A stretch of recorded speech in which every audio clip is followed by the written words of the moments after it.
Hi, welcome to Amber in the Kitchen. This is part 2 of our basic white bread recipe, and we have been proofing for about an hour and a half now. I'm going to take this wet or damp cloth off, and you can see it has definitely at least doubled, possibly even more than doubled. We are going to grab our handy dandy little bowl scraper here, and I'm going to just grab a little bit of flour out of my container here, canister, and sprinkle the top and get some on my hand so my hand doesn't stick. Pro tip right there. And then literally just punch it down. It's called punching your dough for a reason. Okay, and you want to just basically get a lot of that air that's been created out. Okay, and just scrape the sides of your bowl down. Okay.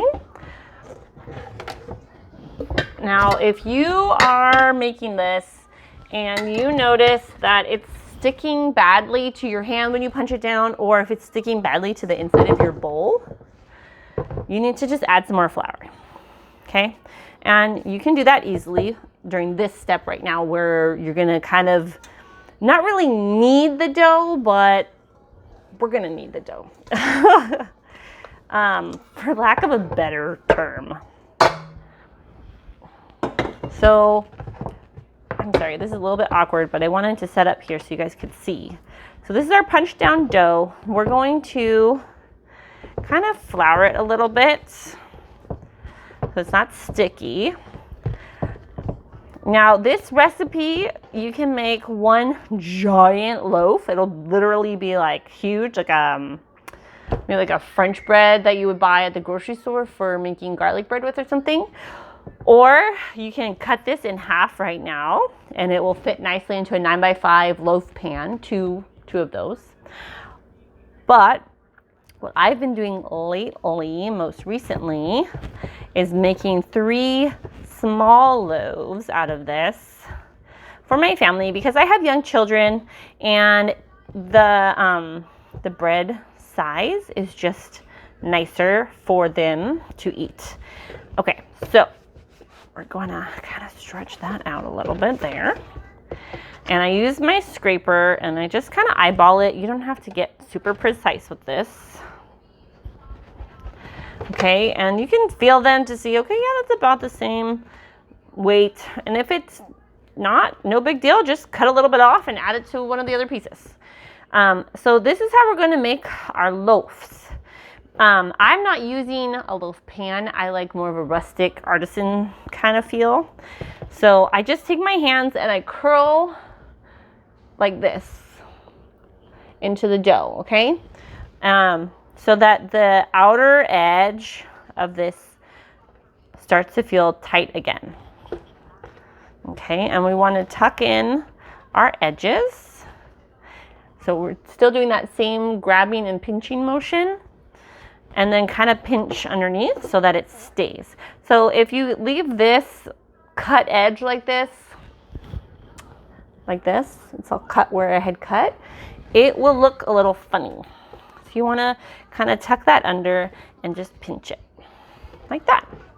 Okay, so this is going to be a loaf of bread right here. Ta-da! It's a little baby loaf. And we're going to let these kind of proof for about 20 minutes or so. 20 minutes or so longer, and then we're going to preheat our oven. And we will slash these with, I use a straight blade, or a razor blade, I guess it's called. Not a straight blade, a razor blade. So I'm doing this on my cutting board right now, but we're going to transfer these over to a baking sheet. And I don't use my silicone mats for this. I just leave it on the baking sheet. Oh, so here, let me show you guys another way to do this. Over here.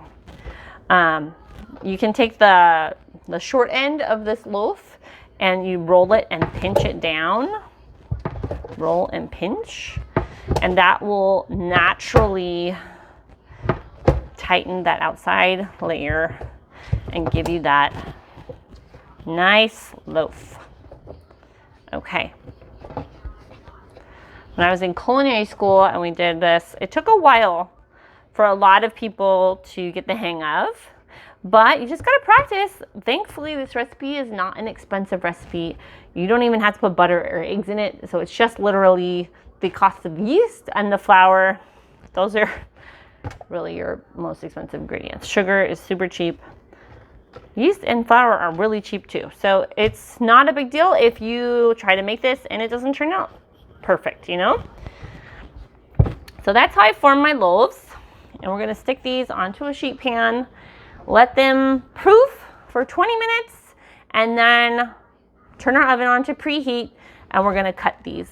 And I will do a part 3 for that. All right, thank you for watching.